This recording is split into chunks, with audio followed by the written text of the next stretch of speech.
Vous êtes en compagnie de Radio Taïwan International et tout de suite, Jean-Yves Heurtebise vous présente son émission Géopolitique en Asie.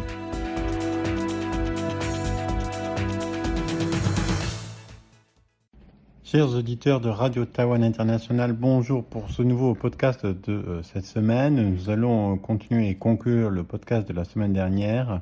sur les relations entre le Japon et la Chine vis-à-vis de Taïwan en évoquant la dimension maritime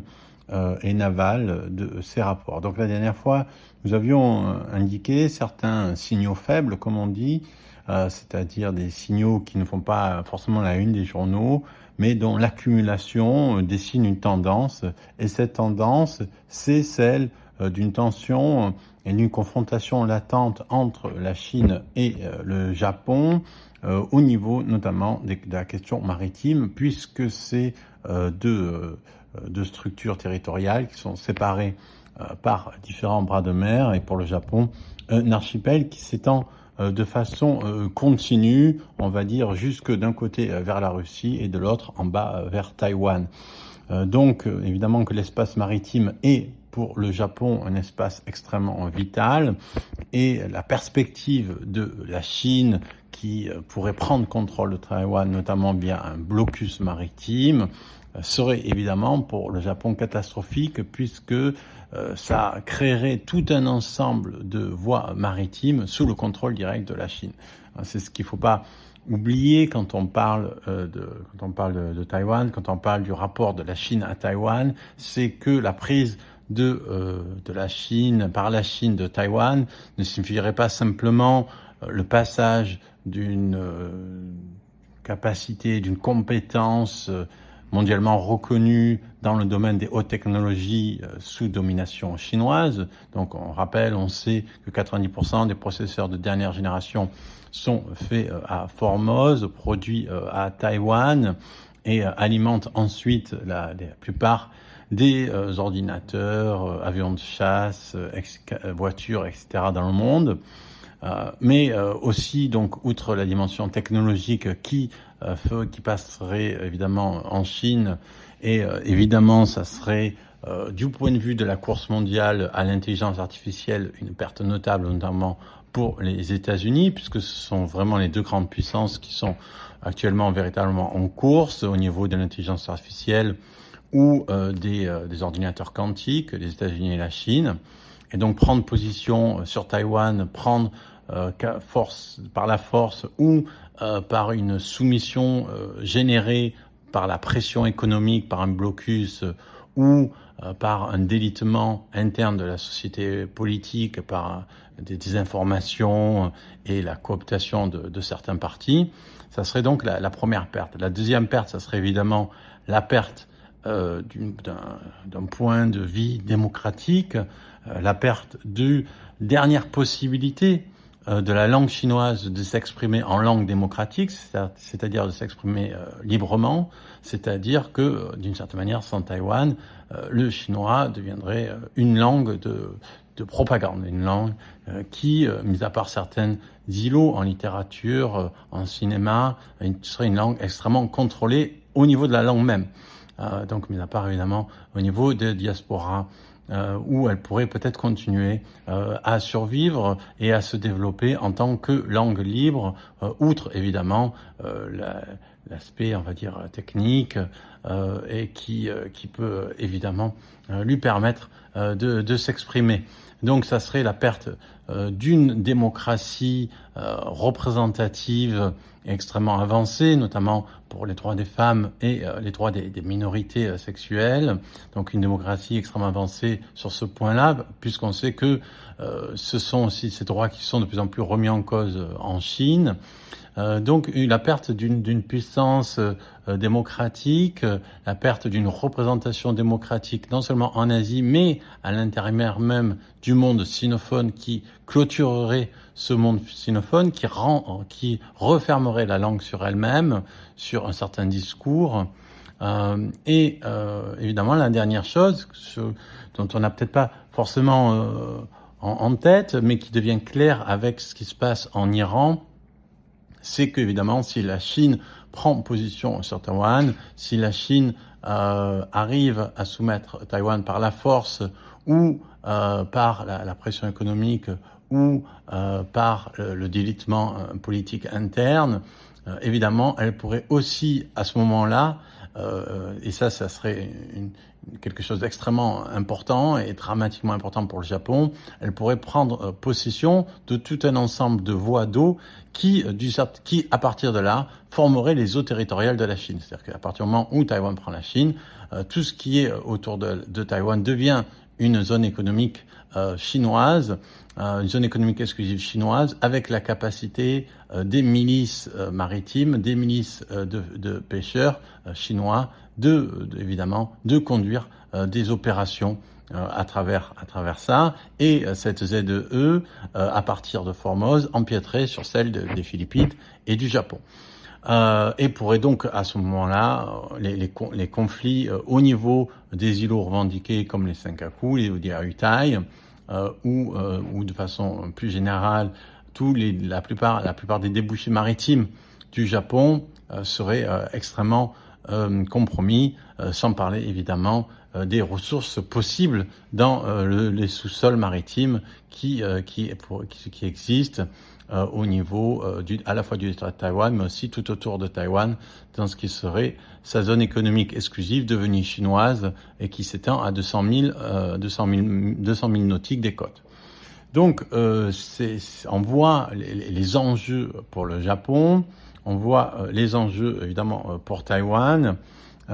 et c'est quelque chose sur lequel le Japon essaye de plus en plus on va dire, non seulement le Japon essaye de se prémunir des infiltrations incessantes de la Chine sur son territoire, on l'a dit la dernière fois, c'est-à-dire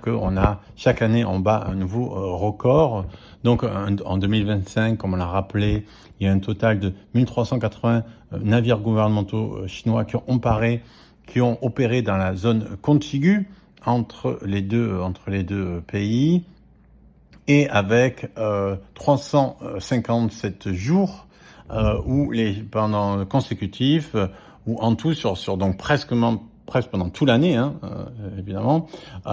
où les navires chinois ont pénétré dans cette zone qui est entre 12 et 24 000 nautiques des côtes. Donc c'est de ce point de vue qu'il faut comprendre les dispositifs du Japon, qui tend à essayer de se préserver à la fois de son propre territoire, qui est continuellement maritime, qui est continuellement soumis à la pression chinoise, mais aussi évidemment en cas de ce qu'on appelle un Taiwan Contingency, c'est-à-dire un incident à Taïwan, un problème taïwanais, une situation taïwanaise, une sorte d'euphémisme pour dire une possible blocus ou invasion de Formose par l'armée chinoise, la PLA. Donc, il faut se rappeler ici des événements assez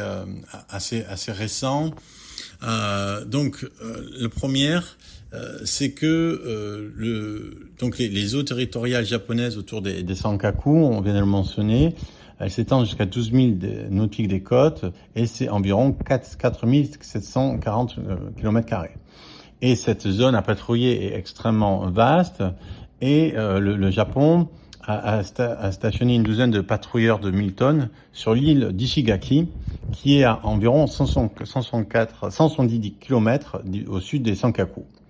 Et elle a également déployé un patrouilleur de 6500 tonnes, capable d'embarquer un hélicoptère sur l'île d'Ishigaki, ainsi que 3 patrouilleurs de 3100 tonnes sur l'île principale d'Okinawa. Donc donc il y a 650 membres des gardes-côtes japonais qui font une surveillance continue de ces îles qui entourent les Senkaku pour signaler donc cette présence chinoise et la repousser à chaque fois. Mais le signe peut-être le plus remarquable, la détermination japonaise à ne pas céder à la pression de Pékin et à résister en fait à cette guerre d'usure, donc guerre hybride si on veut, zone grise d'usure des forces chinoises. Et pour la première fois depuis longtemps, on en parle depuis longtemps, mais là il y a un calendrier d'ici mars 2031. Pourquoi ? Pour concrétiser une annonce faite dès 2022, donc avant Sanae Takaichi, d'un déploiement des missiles sol-air sur l'île de Yoganugi. Ça c'est très important. des missiles solaires sur Yonganagi, maintenant prévu pour 2031, et il se situe à 110 km des distances de Taïwan, c'est-à-dire c'est plus près que la côte chinoise. Donc on a ici quelque chose qui est un signal extrêmement clair par rapport au Japon, par rapport évidemment à la possibilité